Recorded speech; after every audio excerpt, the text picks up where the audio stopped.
Entonces ya estamos grabando. Así que, bueno, vamos a dar inicio. Muy buenos días a todos quienes nos acompañan, principalmente a nuestros estudiantes de doctorado, académicos, estudiantes de pregrado y público en general. Y en nombre de Glantina Benavente, que desgraciadamente no puede estar presente hoy día, que es la directora del programa de doctorado, quiero saludar a nuestro invitado internacional, el doctor Pablo Domínguez de María, quien amablemente ha aceptado la invitación de la doctora Nadia Guajardo y del programa de doctorado en Ciencias de Materiales e Ingeniería de Procesos para la realización de este seminario. Quisiera finalmente mencionar que este ciclo de seminarios se enmarca en las actividades de colaboración internacional que forman parte de este programa. Entonces, ahora los dejo con Nadia Guajardo, que es académica del claustro del doctorado, quien presentará a nuestro invitado internacional y nos dará más detalles de él. Y una vez finalizada la presentación, esto es una información para todos, una vez finalizada la presentación del doctor Domínguez de María, abriremos los micrófonos para que cada uno de ustedes pueda realizar las preguntas directamente.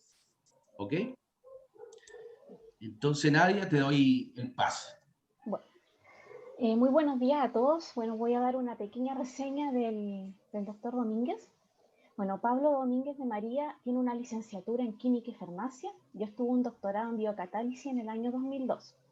Entre los años 2003 y 2004 adquirió experiencia industrial en la empresa Evonik en Alemania y entre los años 2005 y 2009 en la empresa holandesa Asconove, desarrollando proyectos en química sustentable y biotecnología. En el año 2009 él se afilió a la Universidad de Aachen como líder de grupo y defendió su habilitación en el año 2015. Desde el año 2014 trabaja como consultor independiente en el área de las biorefinerías, biocatálisis, química sustentable en su empresa Sustainable Momentum. También ha editado 4 libros, es inventor de varias patentes y ha publicado más de 115 artículos con más de 4.500 citaciones. Bueno, sin más preámbulo, entonces los dejo con el doctor Domínguez. Muchas gracias, Nadia, por la presentación y también a ti y a todos y a la Universidad UTEM por la invitación. Para mí es un placer compartir un poco y contar un poco las investigaciones que hacemos en distintos sitios y compartir un poco pues, también inquietudes de lo que hacemos o cómo entendemos que son el tema de biorefinerías y todo esto, ¿no? También le quería agradecer la financiación, o sea, el proyecto en el que está Nadia, porque yo he estado en Chile, tuve la ocasión de estar el año pasado allí, en la UTEM, y con Nadia llevamos ya una cooperación internacional en biocatálisis, en cosas de disolventes y biorefinerías desde hace ya unos cuantos años, que creo que está siendo muy buena y fructífera por las dos partes, porque creo que complementamos bien los expertices y estamos ya aprendiendo mucho juntos de todo el tema de lo que es las enzimas, el uso de disolventes nuevos y todo esto, ¿no? Bueno, a ver si el modo presentación funciona. Parece que no funciona esto. Espera, a ver. Ahora sí. Bueno, yo traía una presentación un poco de quién soy, pero esto voy a saltármelo porque entiendo que ya lo ha comentado Nadia. Simplemente comentar que he tenido la suerte de poder trabajar en la industria, en la academia y también un poco como independiente, así que he tocado un poco pues, todos los palos, ¿no? Y eso pues te da una experiencia un poco amplia, así periférica de cómo son las cosas y los proyectos, ¿no?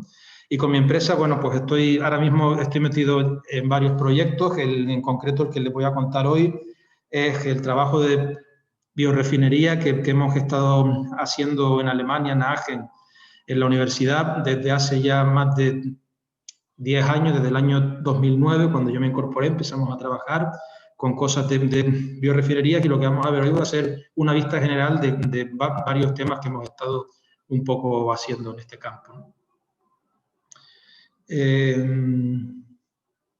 Cuando yo empiezo la charla de biorefinería, a mí me gusta siempre empezar imaginándonos que nos ha llegado un inversor que quiere hacer una inversión en química sostenible en una biorefinería. Nos da todo el dinero que queramos para investigar, pero al final de la investigación pues hay que llegar con un concepto que sea económico. Tenemos que montar una biorefinería para él, como si fuera una empresa. Entonces, todo a lo que se reduce es a empezar todo desde 1 kilo de madera. Es decir, vamos a empezar con la madera, que es un residuo. Quien dice haya, dice el residuo del trigo, el residuo de la soja, el residuo de lo que pensemos. Y lo que queremos hacer es un negocio rentable y a partir de esto, porque si las biorefinerías tienen pensadas implementarse a nivel industrial, es porque van a ser rentables, ¿no? Entonces, lo primero que hay que pensar antes de empezar a hacer esta investigación es cuáles son las necesidades que podría tener una biorefinería que no dependa del petróleo, ¿no? Es decir, queremos trabajar todo con fuentes renovables. ¿En dónde hacemos la investigación, el acento y las cosas para pensar en cómo podemos hacerlo? Bueno, pues una de las líneas son los disolventes, es decir, vamos a empezar con la madera, vamos a hacer un procesado, vamos a hacer conversiones químicas para, a partir de sustratos, raw materials A, B y C, empezar a producir un compuesto A, un compuesto B que tenga un mercado y que tenga un uso. Puede ser un plástico, puede ser un biocombustible, puede ser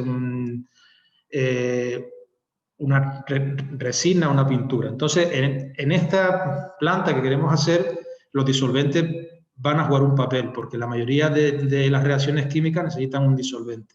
Hay algunas, vamos a ver en esta presentación, algunos casos que se pueden hacer en solvent free, eso sería estupendo, es decir, sin disolventes, pero no siempre es posible hacerlo. Entonces es necesario tener una amalgama de disolventes que nos permitan poder procesar. Como estamos en la era de bio y no queremos utilizar petróleo, pues los disolventes que se van a usar tienen que ser todos disolventes que se formen a partir de fuentes renovables, es decir, bio-based.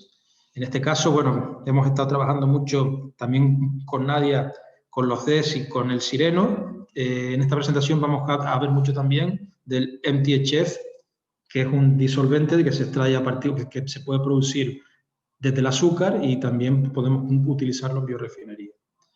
El segundo eje y a trabajar es el agua, porque al final, es decir, una planta de biorefinería, la biomasa contiene agua.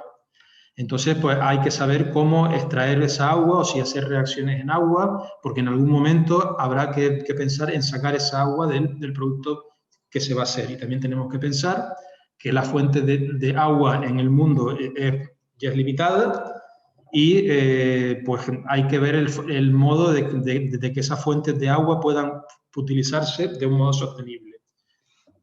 Entonces, en esta presentación vamos a ver un par de cosas, por ejemplo, uso de agua del mar como medio para reacciones, o bien cómo podemos pensar en reciclar el agua de los procesos que estamos haciendo. Y el tercer eje en el que hay que pensar en una biorefinería, hay que invertir en catálisis. Es decir, lo ideal sería que un proceso no necesitara un catalizador, simplemente que mezclemos un reactivo A con un reactivo B y nos dé C, hay veces que sucede, pero lo normal es que haya que poner un catalizador para que la reacción se pueda dar. Como estamos en esta era biorefinery, pues lo ideal es pensar en catalizadores que sean biológicos, que puedan ser biodegradables y se puedan obtener a partir de fuentes renovables. Entonces, en esta presentación vamos a ver qué podemos hacer con algunas enzimas y también con algunos catalizadores, compuestos químicos que podemos extraer, producir de fuentes naturales y que puedan generar una catálisis. Entonces, en la parte de disolventes, el disolvente estrella en lo que hacemos un poco nosotros, que es este compuesto que tenemos aquí, en THF, que se puede producir pues, a partir de la glucosa que está en la celulosa, producimos lebulínico y a partir del lebulínico podemos producir este NTHF. Es un disolvente que se lleva usando ya un tiempo en química orgánica porque tiene unas propiedades muy interesantes para poder usarse y también tiene un punto de destilación y puntos de azeótropo con el agua muy interesantes para poder reciclarlos en una planta química. Entonces, pues nos pareció, cuando empezamos un poco a trabajar con esto, pues nos pareció un disolvente interesante para ver si nos servía un poco dentro de lo que sería una biorefinería. Luego están los DES, los famosos DES, que supongo que los conocerán ustedes porque Nadia es una experta en este tema, lleva mucho tiempo trabajando con estos disolventes. Un poquito contraintuitivo pensar, ¿no? Es decir, que tú mezclas dos sólidos y lo que forma que es un líquido. suena, o sea, si uno lo dice a una persona que no está familiarizada con los DES, se queda un poco como, no es posible. Bueno, pues hay una serie de compuestos que si se mezclan, pues sí generan un líquido. En general se suelen hacer con el cloruro de colina, que es una sal de amonio cuaternaria, que cuando se mezcla con 2 moles de urea, distorsiona la estructura del cristal en el cloruro de colina, en la sal, y genera un líquido a temperatura ambiente, es decir, a 12 grados. Tenemos un líquido que se puede extraer de fuentes que son en principio naturales o se pueden obtener de fuentes renovables. Entonces, cuando yo también empecé hace unos cuantos años con los DES, porque para mí fue un poco, cuando empezaron a salir, fue un poco como un shock. Es decir, esto es lo que estaba buscando yo, es decir, necesito una plataforma de disolventes que puedan ser manejables y tuneables, es decir, podemos cambiar las propiedades y que al mismo tiempo sean con fuentes naturales y que sean muy sencillos de producir, es decir, es simplemente la mezcla de 2 compuestos. Y nos pusimos entonces en Agen a hacer pruebas. Entonces dijimos, bueno, si empezamos con el cloruro de colina, si empezamos a pensar compuestos naturales que puedan conducir a la formación de un líquido cuando se ponen en contacto con el cloruro de colina, y dimos, pues efectivamente, con una serie de disolventes nuevos, algunos eran nuevos, otros no, pero que nos servían para ensayar en diferentes procesos, en reacciones químicas. Es decir, tenemos incluso algunos son quirales, ¿no? Es decir, podemos formar incluso un disolvente quiral a partir de compuestos naturales. Vale, los disolventes son el primer eje. El segundo eje es el agua. Siempre a mí lo que me gusta es poner un poco en perspectiva cuál es el problema que tenemos con el agua cuando hablamos de biorefinería. Porque pienso que es un problema que se tiende a subestimar. Estaba pensando en inglés, a subestimar, y realmente puede ser un gran problema. Vamos a suponer que queremos poner en el aire un 340 para un vuelo oceánico.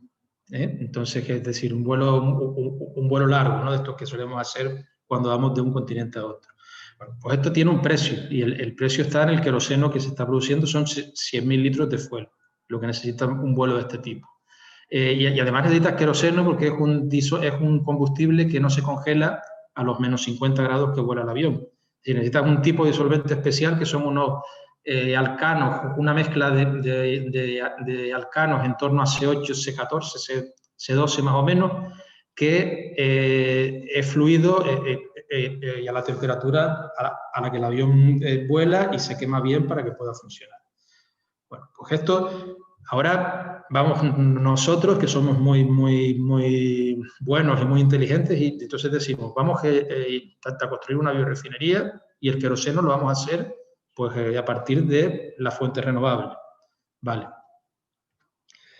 Entonces, lo primero que se hace en la biomasa y el pretreatment, que es la separación de los 3 componentes principales, la lignina, la celulosa y la hemicelulosa, ¿vale? Normalmente, para hacer un proceso así, pues se cargan en torno a 100, como mucho, 200 gramos de lignocelulosa en 1 litro de agua, porque al final es un sólido que pones en agua, la agitación tiene un momento que ya no puede funcionar. ¿Vale? Entonces, pues siendo un poco realistas, la cantidad que puedes sacar de combustible, de biofuel, a partir de aquí serían 100 mililitros por litro. Con lo cual implicaría que para poner un 340 en el aire, solo para el primer paso, el pretratado de la lignocelulosa, vamos a necesitar 1 millón de litros de agua. Entonces, hay veces que cuando hablamos del petróleo como un problema, que indudablemente lo es en muchos aspectos, no, tampoco estoy diciendo que no lo sea, pues hay que pensar un poco también en la escala de lo que puede ser una biorefinería y cómo hay que integrar esto, digamos, en un mundo sostenible, ¿no? Porque no es tan sencillo. Entonces, ¿cuál es la solución? Pues la solución es reciclar toda el agua que se pueda, es decir, volver a utilizar este 1 millón de litros otra vez en otro proceso y otro para poder abaratar un poco el coste ambiental que puedan ser esto. Y la otra es pensar también en fuentes de agua que no sean bebibles, que no sean para el consumo humano. siempre y cuando, y esto es muy importante, yo lo digo siempre, el proceso que se vaya a poner sea un proceso que sea comprometido con el medio ambiente. O sea, sería una catástrofe incluso contraproducente ponernos a utilizar agua del mar para luego empezar a poner procesos químicos más contaminantes, ¿no? Tenemos que pensar cómo integrar el wastewater, es decir, el residuo de agua que se va a generar a partir de lo que estamos haciendo. Lo bueno es que si utilizamos enzimas y catalizadores biológicos, lo normal es que el tratamiento, el wastewater, tampoco sea tan problemático. Y podemos pensar, por ejemplo, en combinar con las algas, puede ser una buena alternativa. Por ejemplo, en Chile en concreto, pues tiene una gran franja de mar, probablemente muchas posibilidades para algas. Pues puede ser una opción el pensar en este tipo de cosas, ¿no? Entonces, pues nosotros comenzamos un poco a pensar, decir, bueno, y es posible hacer esto. Entonces, lo primero que hicimos, creo que fuimos los primeros en demostrar que las celulasas, las enzimas que rompen a la celulosa en glucosa, funcionan bien en el agua del mar. Es decir, uno está acostumbrado cuando compra enzimas a ver en el bote las condiciones en las que va esa enzima, en un buffer a pH tanto, con temperatura tanto, con no sé qué. Y aquí es un poco al revés, aquí es pensar, bueno, las enzimas van a tener que acostumbrarse a los medios duros de reacción donde estamos, ¿no? Donde van a ser la biorefinería. Y bueno, y lo que hicimos fue hacer pruebas con el agua desde el mar y lo que vimos es que funcionaba sin ningún problema. Prácticamente igual que si lo pusiéramos en el buffer que la enzima quería. Pensando un poco en desalinización, hicimos un concentrado en el agua del mar, pensando si tiene una fábrica para desalinizar, pues tú generas un residuo que es el brine, que es el agua con más sal, ¿no? Y era un poco el probar si ese residuo, pues al final es un waste, si lo ponemos a funcionar, pues nos puede ir muy bien, podía funcionar con estas enzimas. Bueno, la enzima empieza a sufrir, porque le estamos poniendo ya un poco de peso encima, ¿no? Ya no es tan sencillo, pero bueno, aún un poco funcionado, ¿no? Y lo que hicimos fue pensar, bueno, no es posible hacer un diseño genético de estas enzimas para que nos puedan funcionar mejor y mejor en estas condiciones. Esto fue lo que hicimos en el trabajo siguiente que nos pusimos y efectivamente, bueno, encontramos un mutante que iba mejorando su producción con agua desde el mar más concentrada. Probablemente, pues, si tuviéramos, digamos, una motivación, una industria que quiere implementar esto, pues aquí esto puede incluso mejorarse buscando un nuevo mutante que pueda producir esto mejor, ¿no? Pero es un modo de pensar, bueno, agua desde el mar, podemos usarla, podemos reusarla, estamos poniendo encima, puede ser un punto interesante para el futuro. Vale, ahora vamos a dar un pasito atrás y vamos a pensar en la primera parte en una biorefinería. El primer paso en una biorefinería es el pretreatment, es decir, hay que separar de un modo limpio los tres componentes que hay en la madera, que son la lignina, la hemicelulosa y la celulosa. ¿Por qué? Porque de cada uno de estos tres componentes vamos a buscar un mercado, y si queremos que la biorefinería pueda funcionar, tenemos que encontrar un mercado a todo lo que hacemos. Y esto es lo que vamos a hacer ahora. Entonces, una forma de hacerlo muy efectiva es con sulfúrico. Tú pones la madera en sulfúrico y se lo carga todo y indudablemente funciona. ¿Sí?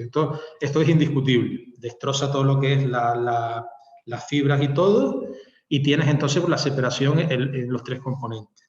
¿Cuál es el problema? Bueno, es eficiente, es barato el sulfúrico, pero tiene unos problemas un poco añadidos, ¿no? Es decir, la corrosión que tiene el sulfúrico, todas las cañerías que vamos a tener en una escala grande, estamos hablando, ¿no?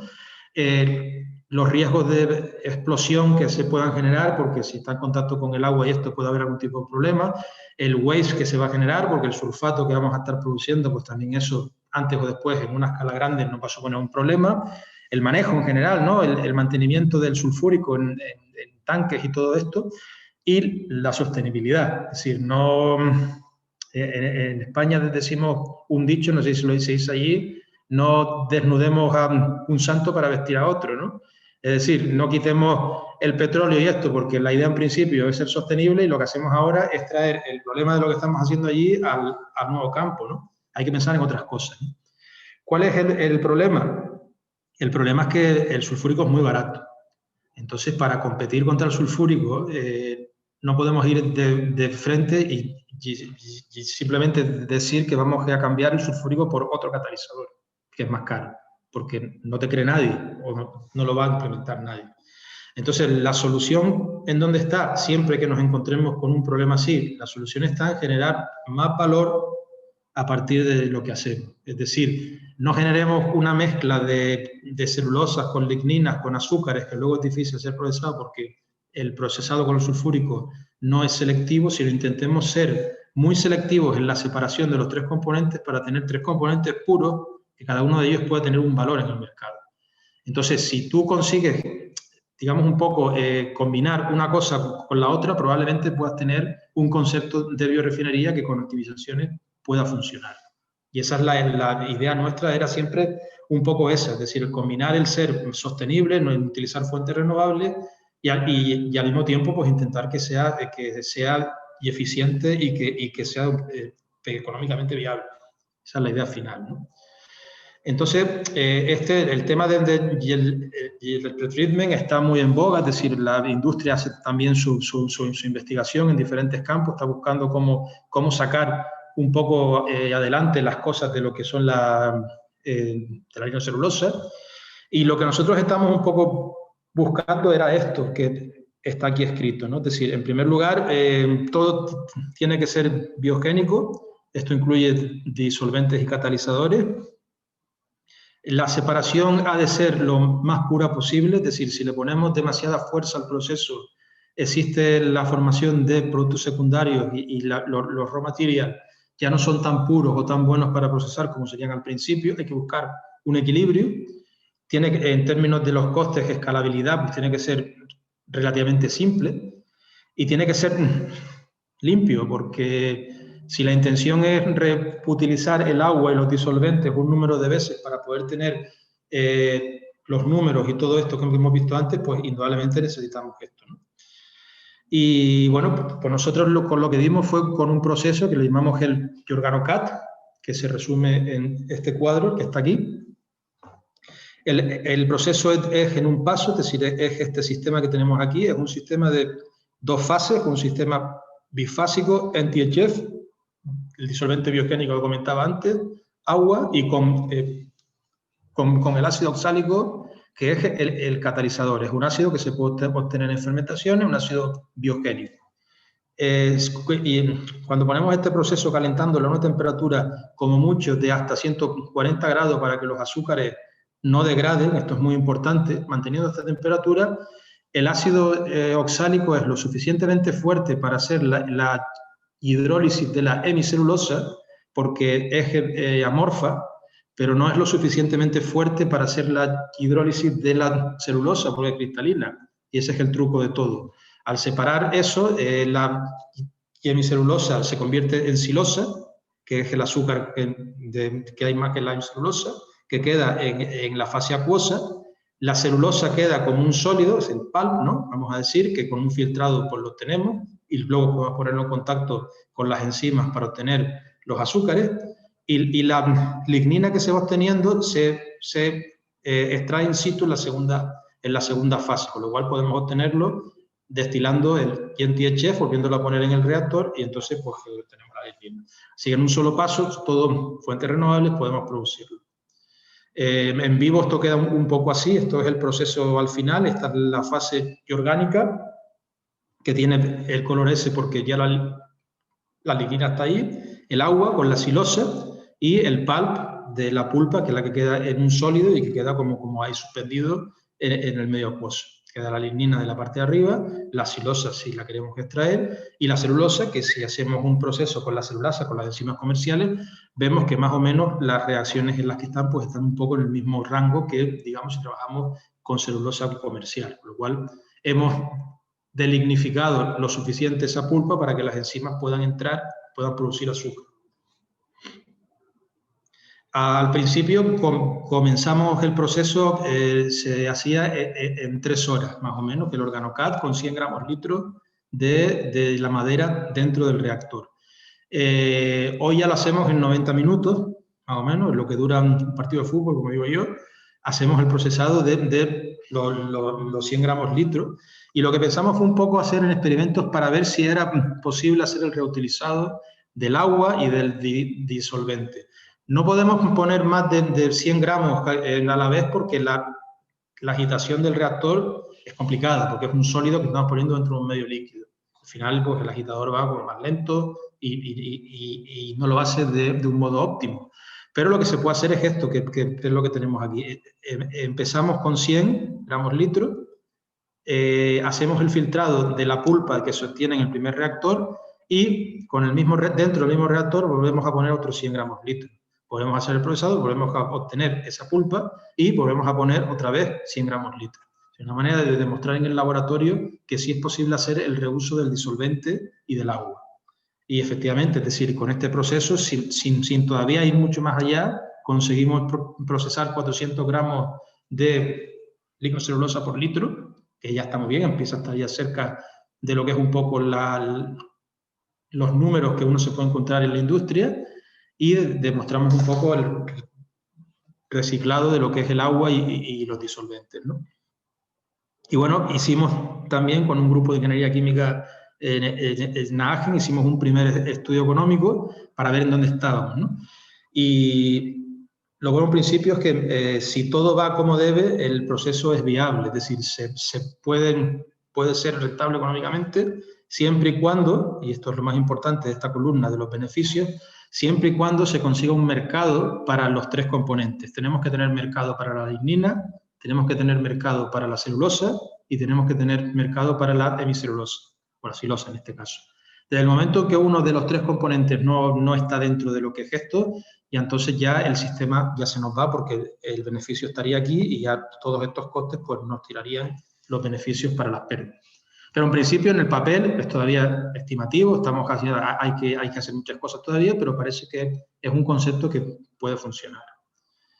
Luego hemos hecho más pruebas con más tipos de biomasa con el mismo proceso, simplemente para ver un poco el alcance de lo que tiene el organocal, ¿no? Por ejemplo, hicimos con el mate, que se toma mucho en algunos países, en el cono sur Argentina, Uruguay, y bueno, y si funciona y se puede hacer un procesado con este tipo de raw material, es decir, una vez que se consume el mate, que se tira porque generalmente es un waste, es un desecho, pues se puede juntar y se puede obtener unos materiales para hacer cosas. Y también hemos estado trabajando en un proyecto combinando un suelo marginal, es decir, un suelo en el que no se cultivan cosas para la alimentación, con perennial plants, que son, o sea, Miscanthus, Red y todas estas plantas que funcionan bien para biorefinería.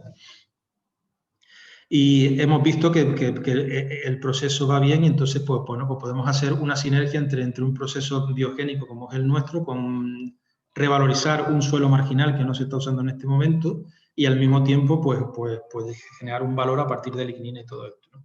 Lo más interesante de esto, para mí siempre lo que me gusta destacarlo, es que es un proyecto muy interdisciplinar, porque ya no es solo lo que siempre tenemos, digamos, cuando trabajamos en estos campos, que es la interfaz entre la ingeniería, la biología y la química, es que aquí también se nos incorporaron investigadores que trabajan en el uso del suelo y agricultores que nos contaban cosas como cómo tienen que ser los cultivos, cómo es la evolución de las raíces para poder optimizar cosas. Y entonces, pues son proyectos muy interesantes porque tú te van a sacar un poco de lo que es tu expertise y vas a aprender muchas cosas por ahí también. Otro proyecto que más reciente fue una cooperación en Malasia, también es decir, en la industria del palm oil. Las semillas de las que se extraen están en estos penachitos que están aquí y todo eso es un residuo y es linocelulosa. Y nos mandaron unas muestras para ver si las podíamos procesar en los tres componentes con nuestro sistema. Y bueno, y funciona bien. Esta es la pulpa el residuo que nos enviaron. Y así queda la celulosa, la pulpa de la celulosa cuando ya lo hemos procesado. Y también hemos hecho experimentos un poco ya a pensar en el escalado. En Alemania hicimos un experimento en un reactor a 3 litros para ver cómo funcionaba. Es decir, aquí tenemos el NTHF, que es esta parte de aquí, tenemos lo que es la madera puesta en el medio de reacción, los 100 gramos litros, más el agua que ponemos en el sistema. Lo ponemos en el autoclave y lo cerramos y va estupendamente. Es decir, va incluso mejor en productividad en el reactor de 3 litros, que es lo que hacíamos en los reactores pequeños, probablemente por la escala y los errores que se cometen cuando hacemos muestras pequeñas, ¿no? Pero bien, un proceso que en principio da la sensación de que lo podemos escalar para producir más.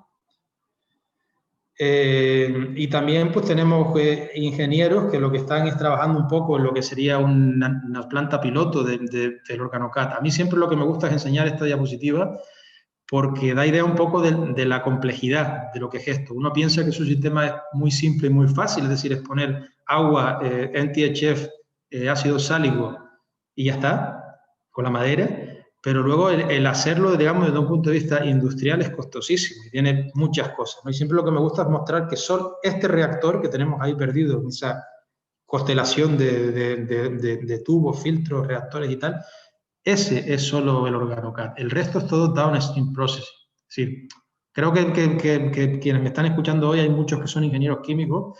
Lo más probable es que para ellos no les parezca tan sorprendente esto que estoy contando, pero para gente que no está tanto en el campo de la ingeniería química, yo pienso que es bastante shock, ¿no? El verlo así, ¿no? Es decir, este sería el downstream processing, todo lo que está en rojo del disolvente orgánico, y este sería el downstream para poner en contacto a la celulosa con las celulasas para obtener azúcar. Y este sería el proceso de OrganoCAD. Pensando un poco en más soluciones, en optimizar, más recientemente nos dimos cuenta que el oxálico es útil para hacer este proceso, pero empezamos a ver una cierta descomposición a la temperatura a la que trabajamos. Es decir, a partir del 4º ciclo ya empezamos a ver que había algún problema con el catalizador. Y entonces, pues lo que queríamos era encontrar otro catalizador que nos sirviera un poco para esto, ¿no? Y entonces, bueno, pues indudablemente, pues si queremos ser petroleum free, pues hay que ir hacia la parte de la madera otra vez, porque es de donde hay que empezar, ¿no? Yo me fijé en este compuesto, el ácido difuran-dicarboxílico. No sé si lo conocen o han oído hablar, pero es un ácido que está teniendo mucha importancia últimamente en investigación en biorefinería, porque se piensa que puede ser un precursor de un plástico renovable para las botellas de Coca-Cola, para las botellas de cosas de este tipo, ¿no? Es decir, hay varios proyectos en marcha, en producción incluso del FCA, para intentar ver si se puede hacer un polímero a partir de ahí, ¿no?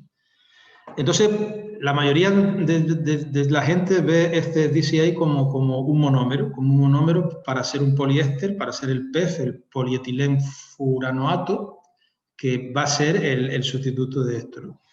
Y yo también, yo lo veía como un monómero hasta que un día, no sé por qué, dejé un poco de verlo como un monómero y lo empecé a ver como un catalizador, porque es un ácido, ¿no? Tiene 2 grupos ácidos también. Entonces, la pregunta que nos surgió es, ¿y si lo usamos esto en nuestro OrganoCAD para hacer el proceso de separación de los 3 componentes, ¿nos funcionaría? Bueno, pues el hecho experimental es que va muy bien, va incluso mejor que lo que es el ioxálico. Un punto muy interesante para el uso del FDCA es que en agua es prácticamente insoluble a temperatura ambiente, pero es muy soluble a 150 grados. Con lo cual es muy útil porque cuando hacemos el pretreatment, al calentar, disolvemos ese ácido en el medio de reacción, le formamos el catalizador, la fase activa, hacemos ese proceso, luego enfriamos, podemos recoger el catalizador y es muy estable a 160 grados.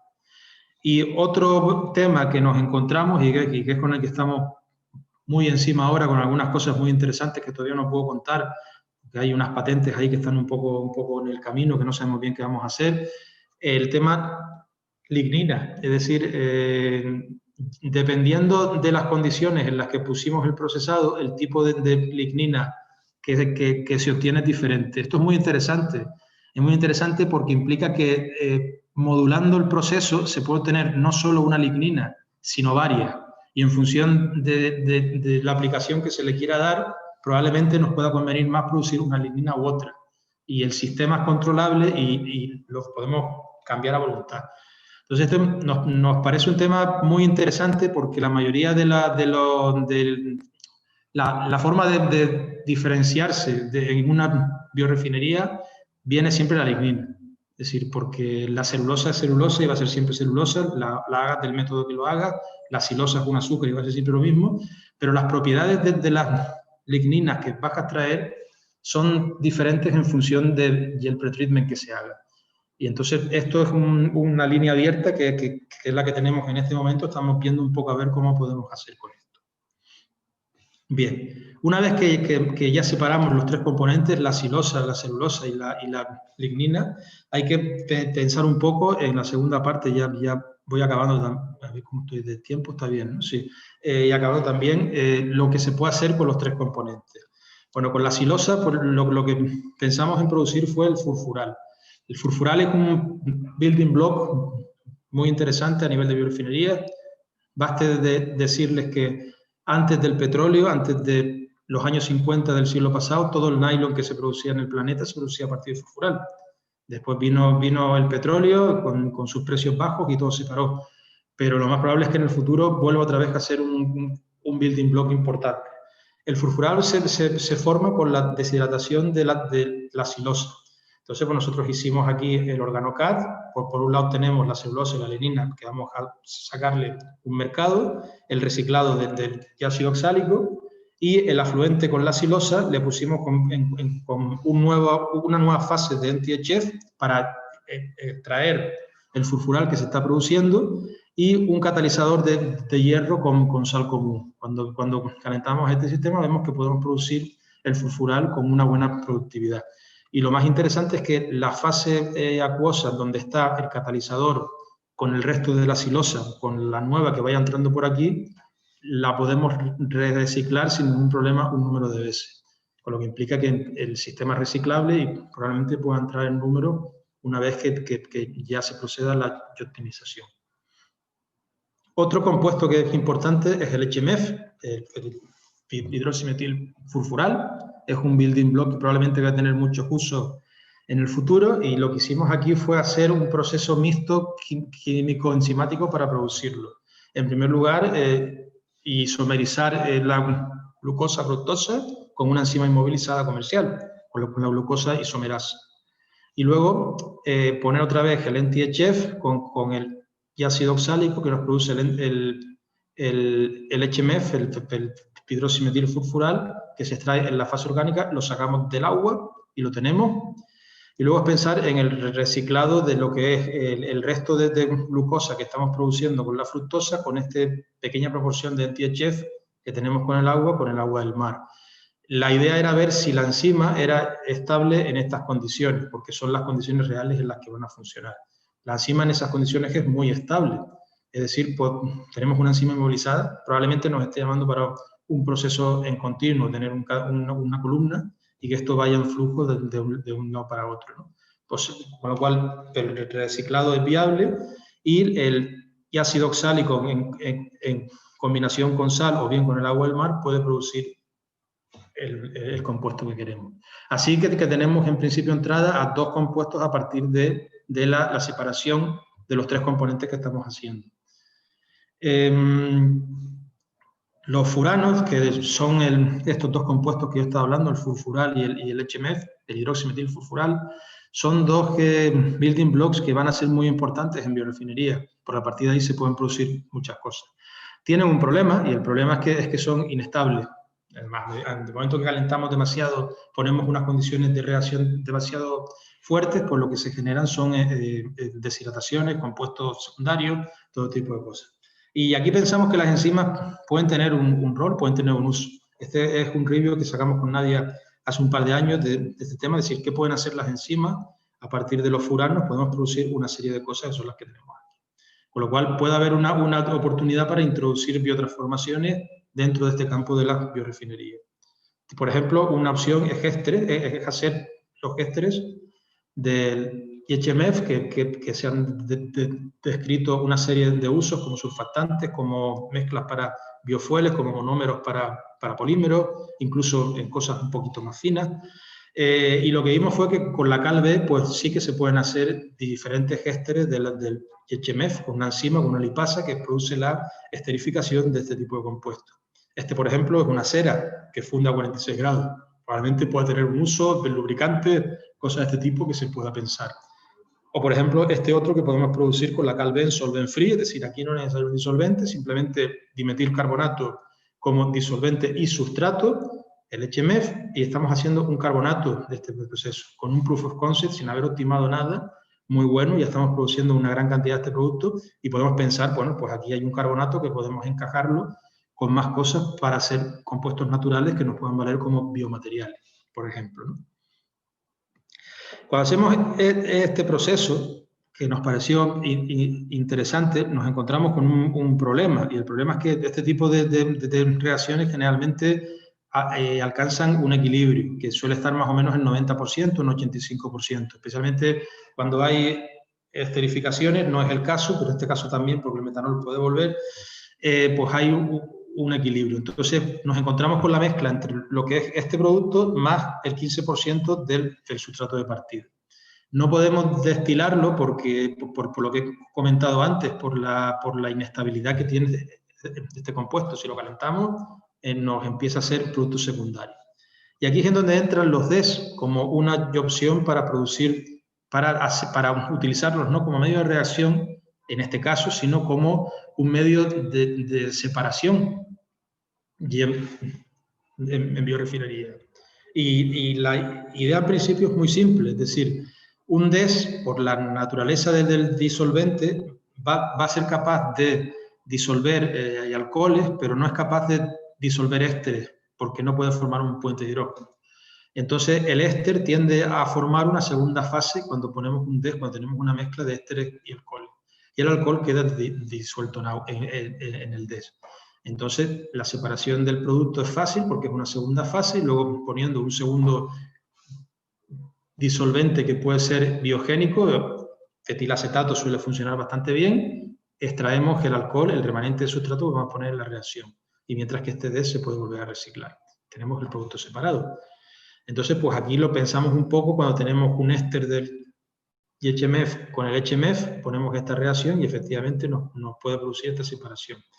Aquí pongo los DES que se usaron, porque creo que es importante, porque lo que me gusta es ver que vean un poco la simplicidad de los disolventes que estamos utilizando, que esto es muy importante, es decir, no es un disolvente muy así exótico y que la síntesis sea muy complicada o que no se pueda producir en ningún sitio del mundo porque es caro, necesitas una materia prima que no hay solo en unos sitios, no.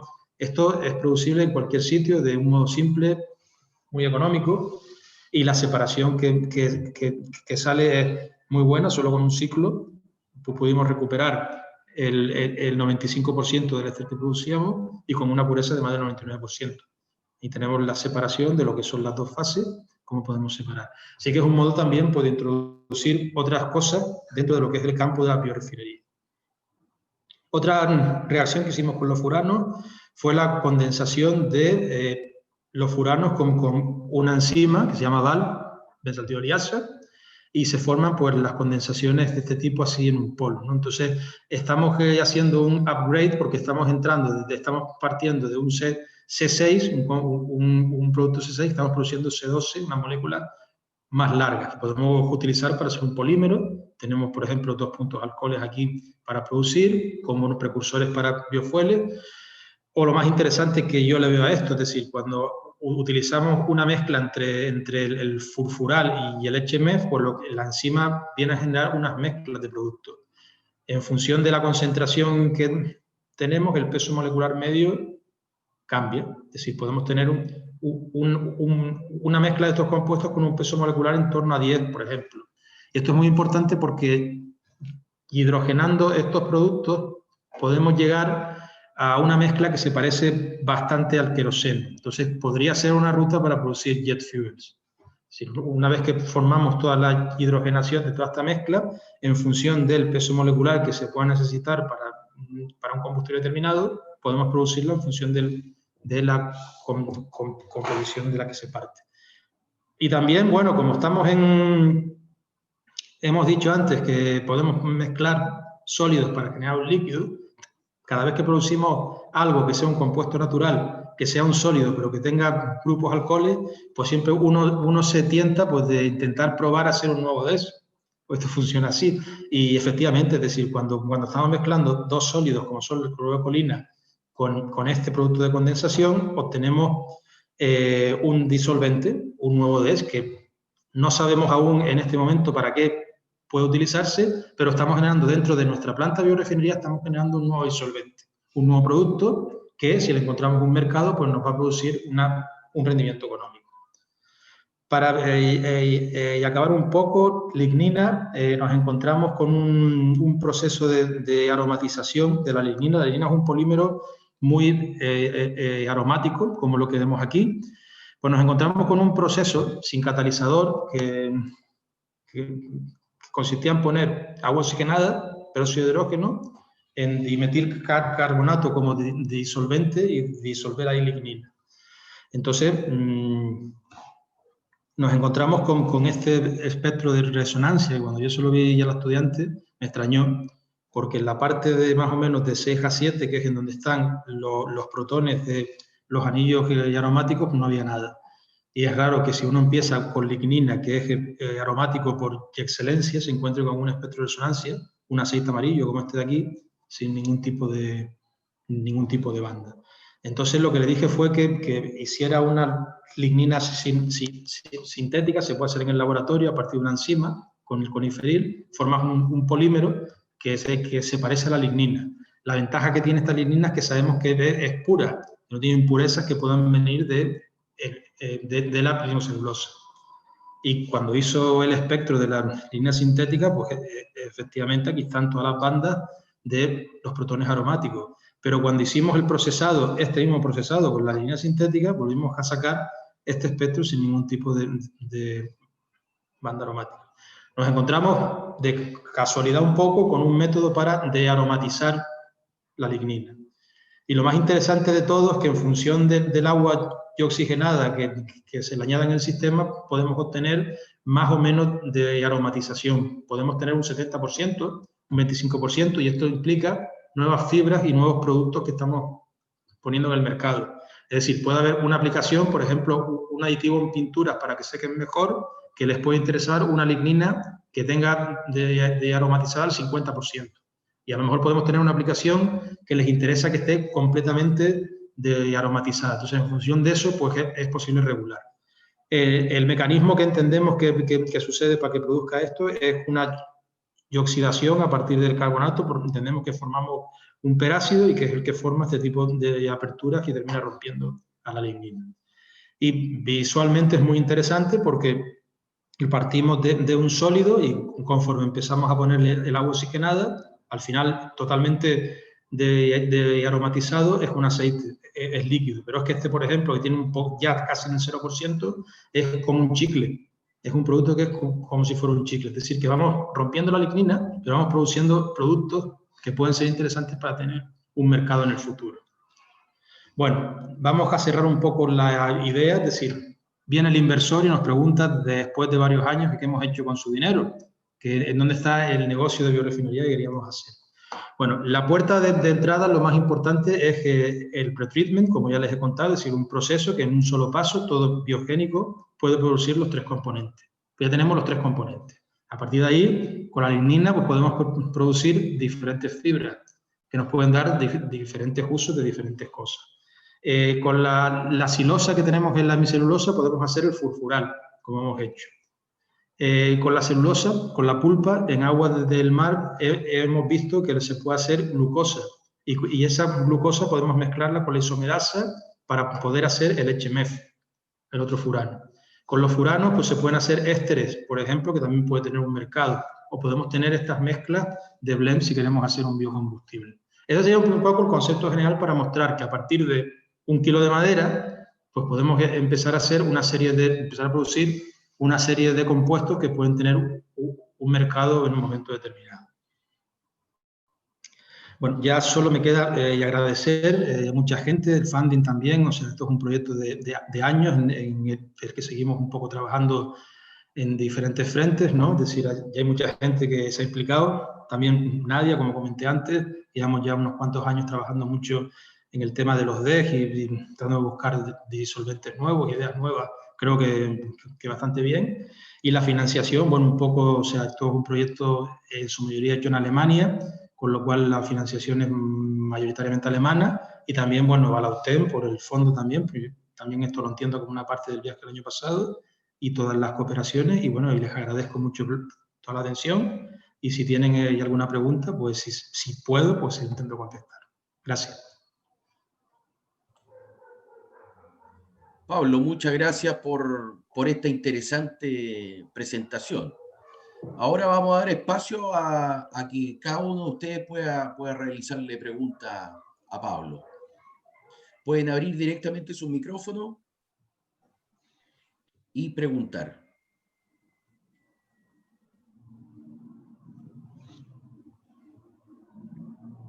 ¿No hay preguntas todavía? Al principio siempre un poco así, luego ya sabes. Sí. Yo quisiera hacerte una consulta. Mira, lo que tú nos has mostrado tiene perspectiva muy interesante, sobre todo en estos momentos donde hay que ser más sostenible. En este sentido, con todo lo que usted ha avanzado, ¿cuáles son las limitaciones o cuáles son las proyecciones de aplicar esto a nivel industrial? O si ya tienen alguna aplicación a nivel industrial. ¿Dónde están los desafíos, por ejemplo, para nuestros mismos estudiantes de doctorado? ¿Dónde están los desafíos de pasar del laboratorio a escala industrial? Nosotros, en general, desde un punto de vista industrial puro, el desafío está en encontrar una industria que tenga un mercado para todo, porque si no, no es rentable. Si lo he comentado yo antes, tú puedes tener una industria que le interese el azúcar para hacer una fermentación, pero el resto, la silosa y la lignina, no la quiere. Entonces ya el proceso ya no es rentable. Entonces necesitas una industria muy grande que pueda tener uso para todo para poder intentar que esto sea rentable. En el caso nuestro, en concreto, nos hemos encontrado con un cuello de botella que no hemos podido arreglar todavía, y es el siguiente. Es decir, después del escalado de los 3 litros, la idea era haber hecho un escalado a 50 litros. Y el escalado a 50 litros tiene un motivo doble. Uno es demostrar que se puede escalar, es decir, que esto es un proceso que efectivamente puede usarlo, en primer lugar. Pero luego, en segundo lugar, conseguir una cantidad de las muestras de los productos para poder dar a industrias para que prueben. Es decir, tú tienes que pensar que en el caso de la lignina, tú consigues un 15% de cada kilo que tú estás poniendo, es más o menos lo que hay de lignina. Es decir, que si tú le dices que a una industria que tú tienes una nueva lignina que les puede interesar para hacer un nuevo plástico, lo que te va a pedir ya es 100 gramos de muestra para empezar a probarla. ¿Y cómo la produce? Si no se puede escalar. Porque bueno, nos atascamos un poco porque el escalado no es tan sencillo. Al final implica un disolvente orgánico, implica una seguridad, implica unos documentos, un papeleo.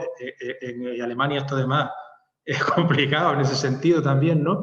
Y nos ha costado mucho tiempo. Nos ha costado años intentar que se ponga en marcha eso. Ahora los ingenieros han puesto una planta piloto.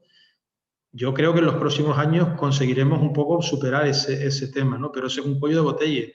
Es decir, tú puedes tener un buen proceso, pero si luego no lo puedes escalar porque no tienes los medios para poder escalarlo, o finalmente, como dije al principio, si no tienes una industria que le pueda dar un uso a todo lo que tú estás produciendo, los números no salen. Pues tú miras el petróleo está funcionando como está funcionando porque hasta el último átomo de carbono que sale del petróleo tiene un uso. Está todo y optimizadísimo hasta el extremo de que no te puedes imaginar. Entonces, claro, ahí compites, pero tú aquí estás hablando de un proceso que no es competitivo en este momento, porque no está integrado en todo lo que tienes que hacerlo, ¿no? Eso es problemático, es costoso en tiempo más que nada, ¿no? Muchas gracias, Pablo, por tu respuesta. Gracias. Dejamos abierto a que realicen más preguntas. Danilo quiere preguntar. Hola Danilo, ¿qué tal? Hola Pablo, gusto en verte bien y que sí que están conectados con nosotros con la universidad. Esperamos que cuando esto pase tenerte de vuelta por acá. Imagino que eso está en los planes, ¿no? Sí, está bien siempre.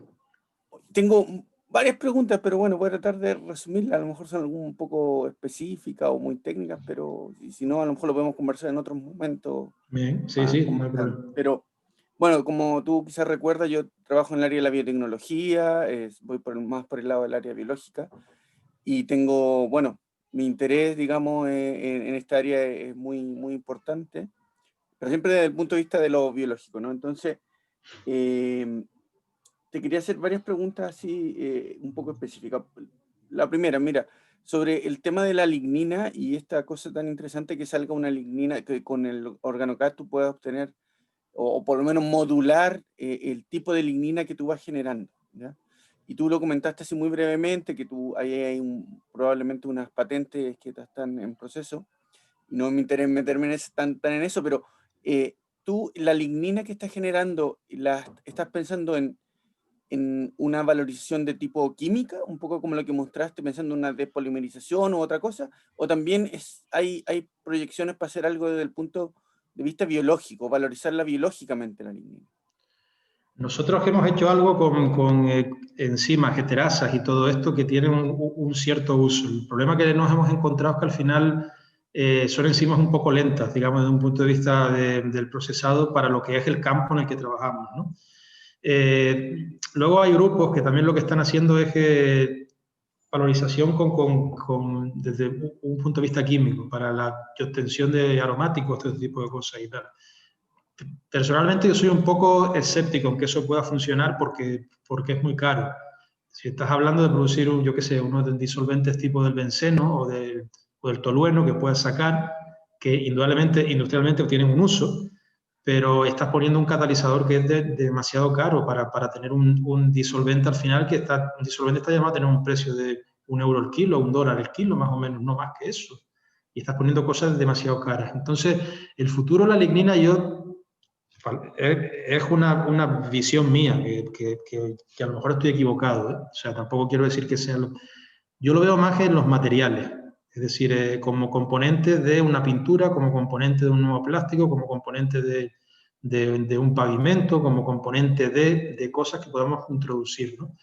Y en ese sentido, lo que nosotros, con lo que estamos ahora con las patentes, yo te puedo contar un poco la idea, porque no te cuento el modo, o sea, aún no puedo contarte el modo de cómo estamos haciéndolo. Y inicialmente la idea era poner un paper solo, sin patentar.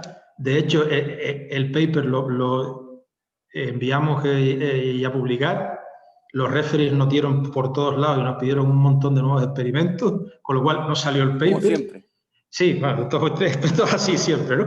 Y luego entonces, en el entremedia, en Alemania, alguien lo vio en Jülich, donde están ahora los chicos trabajando, y dijeron, no, esto hay que intentar y hacer antes una patente. Entonces, lo hemos parado un poco el paper porque estamos viendo cómo patentar.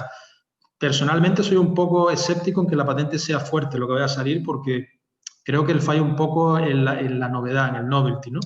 Pero bueno, por intentarlo, que no quede, ¿no? Entonces, la idea en principio es hacer un fraccionamiento de la lignina que tú sacas, de forma que tienes una fracción con un peso molecular más grande, pero más estrecho en la distribución, tienes otra fracción con un peso molecular más pequeño, otra fracción con un peso molecular más pequeño y unos monómeros que tienes al final o oligómeros, por decirlo de alguna manera.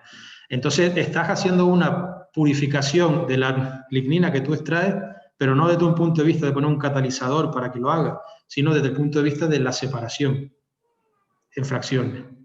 Y por ahí yo entiendo que pueda haber alguna oportunidad en cuanto a encontrar alguna de las fracciones que tenga un uso industrial, ¿no? Esa es la idea. Luego estamos también aún con el problema que le comentaba René, es decir, está bien, nosotros tenemos esto, pero vamos a una industria y se lo mostramos y nos va a decir, quiero 1 kilo de la fracción A, podría hacer unas pruebas, y el kilo de la fracción A, yo ¿qué hago para sacar 1 kilo? ¿Sabes? Todavía no estamos con producción como para poder dar ese tipo de cosas, ¿no? Ese es en el límite en lo que hemos encontrado en este momento, ¿no? Pero, digamos, desde un punto de vista más conceptual, intentar desarrollar algo que a lo mejor dentro de 20 o 25 años las industrias sí lo usen porque todo ya se ha optimizado. Yo pienso que por ahí puede haber un camino. Puede haber un camino. Y luego también para las enzimas en todo esto puede haber un camino porque tú puedes utilizar un sustrato que ya no es la lignina de la que estás empezando, sino un sustrato más pequeño, más asequible, con la que las enzimas puedan producir también más valor y más productos, ¿no? Esa es la idea un poco en lo que estamos en este momento. Perfecto, perfecto. Y otra pregunta también, bueno, no relacionada, pero también con lo que tú comentaste. Desde el punto de vista de la valorización de los furanos, del HMF y el fosfural. Yo que trabajo con bacterias y trato de identificar genes que codifican enzimas, si tú como persona que aplica enzimas y me dijera, mira, yo lo que necesito es enzimas que hagan tal cosa sobre el furano y el HMF con tales características. ¿Qué es lo que tú pedirías a alguien que busca enzimas? ¿Qué es lo que se está necesitando ahora mismo? Vamos a ver, la línea más potente digamos, en el campo, por decirlo de alguna manera, o en la academia, es el FDCA, es decir, oxidación del HMF hasta el diácido. Pero esto viene un poco motivado porque quieren hacer el tema de los plásticos y todo esto, y bueno, y la Unión Europea ha puesto un par de proyectos muy grandes en esto porque le interesa que se produzca este tipo de cosas. Pero como yo siempre digo, hasta el FDCA hay un montón de compuestos entre medias que pueden tener un gran uso. Y no se les presta esa atención porque la gente cree que lo único que importa es el diácido, ¿no? Nosotros estamos en un proyecto europeo con doctorados trabajando un poco con furanos, con transaminasas, poniendo este tipo de cosas y tal, y intentando un poco cubrir ese hueco, ¿no? Es decir, pero estamos también con enzimas comerciales, con enzimas que tienen los grupos y esto. Si me dijera buscar enzimas que puedan funcionar, yo personalmente creo que una línea que puede dar mucho es una línea estilo Val, que tú las conoces bien, como hablamos el año pasado, me acuerdo. Sí. Es decir, ese tipo de enzimas no es común encontrarlas y luego tienen un uso, pues si tú generas el dímero que yo mostré antes, es decir, puedes hacer un polímero nuevo, puedes hacer un montón de cosas y no son moléculas tan fáciles de producir, ¿no? Entonces, una línea con la que yo puede ser que se pueda buscar es esa, ¿no? Es decir, poner a lo mejor, no sé un poco lo que sería, y a cultivar en un medio mínimo una muestra de tierra con el HMF como única fuente de carbono, alguna cosa de este tipo, para ver cuál cepa crece y entonces a partir de ahí ver qué enzimas son las que están produciendo. Pero no lo sé, no sé exactamente cómo lo podría encontrar. Esto ya es más materia de una conversación entre nosotros, pero sí, yo tengo cepas que degradan HMF y tengo más o menos identificadas las enzimas, o sea, los genes que codifican las enzimas que van del HMF al FDCA. Ajá. Entonces, pero claro, yo necesito darle eso una proyección más aplicada. ¿Eh? Hombre, lo sería, si encuentras una enzima que lo convierte en un paso, es decir, que es capaz de hacerlo todo ella, eso tendría un buen uso porque al final estás teniendo, es decir, con una sola enzima produces todo. Por ejemplo, en Holanda y en Groningen hay un grupo que está un poco trabajando con eso. Tienen una HMF oxidasa que lo hacen un solo paso y han llegado a hacer un par de una variante que lo hacen un poco mejor, pero yo creo que todavía el proceso no es óptimo desde un punto de vista industrial. Si tú encuentras en todas esas partes digamos, en los mapas así genéticos, encuentras una cepa que tenga que ese proceso del oxidado hasta el FDCA te lo hace en un solo paso, es una sola enzima, eso es explorable, porque después ya eso es optimizarlo, pero un poco donde está, digamos, a nivel de la cinética y esto, pero sería una enzima que yo creo que sería interesante desde un punto de vista industrial para sacar, porque no hay mucho de eso. O sea, al final necesitas 2 enzimas, 3 enzimas, se puede hacer, es viable y optimas, pero si tienes un solo catalizador que te lo hace en un paso, pues, es que está... Claro. Sí, bueno, en el caso nuestro probablemente es una ruta que va por varios intermediarios. Entonces, no tanto una enzima, aunque a lo mejor las mismas enzimas pueden hacer varios pasos, pero con menor eficiencia, ¿no? Eso bueno, es lo que... ciencia básica que tiene que ser cubierta antes de esa parte. Eso justamente es lo que tienen en Holanda, en Groningen. Tienen una enzima que te hace los diferentes pasos, es decir, y indudablemente tiene unos pasos que va... Sí, claro. Esta es la HMFO. Sí. Una opción, podrías ver cómo es la estructura y tratar de ver, digamos, en mapas de fenómica, ver un poco otras secuencias que puedan tener esta estructura, algún tipo de este tipo de cosas, ¿no? Ir un poco buscando. Y donde también creo que hay algo, pero no hay mucho, y probablemente pueda ser muy sonado, es que en la producción de HMF en fermentación, es decir, que tú le pongas glucosa y te lo produzca un hongo, un microorganismo o algo, porque, perdón, un paso limitante que hay en todo en este momento es el que yo mostré, es decir, es la producción del HMF desde el azúcar.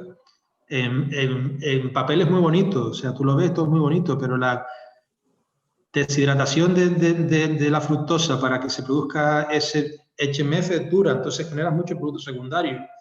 Si de alguna manera, y creo que hay algunos hongos que sí lo hacen, no estoy seguro en este momento, pero si tú encuentras microorganismos que tú le pones azúcar y te producen en fermentación el HMF, eso también pienso que puede tener un uso industrial muy interesante, al final de todo.